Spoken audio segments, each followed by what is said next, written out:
2 दिवसांपूर्वी बेपत्ता झालेल्या तरुणाचा मृतदेह आढळला शिंगणापूर बंधाऱ्यात।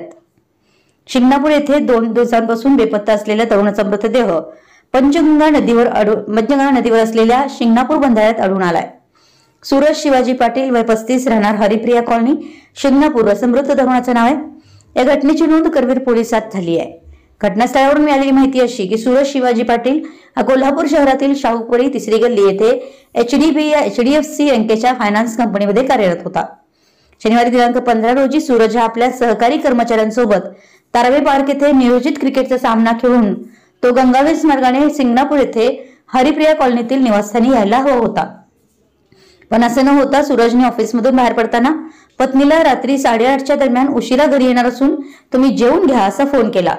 आणि त्यानंतर सूरजचा फोन बंद झाल्यानं त्याच्याशी संपर्क होऊ शकला नव्हता।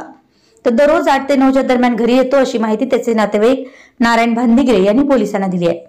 ऑफिसमधून बाहेर पडल्यावर कोल्हापूर ज्योतिबा रस्त्यावर सूरज प्रवास करताना तेथील मार्गावरील एका हॉटेलच्या सीसीटीव्ही कॅमेऱ्यात कैद झाले। त्यामुळे शिंगणापूर बंधाऱ्यावरील सापडलेला त्याचा मृतदेह त्याने आत्महत्या केली की घातपात याबद्दल पोलिसांसमोर आव्हान निर्माण करतोय। सोमवार दिनांक 17 रोजी सायंकाळी 4च्या सुमारास शिंगणापूर येथील बंधाऱ्याजवळ नदीपात्रात सूरजचा मृतदेह पाण्यात तरंगताना ग्रामस्थांना आढळून आला।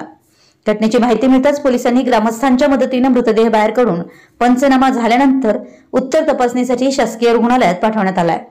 सूरजच्या पश्चात पत्नी, मुलगा, आई, वडील, 2 विवाहित बहिणी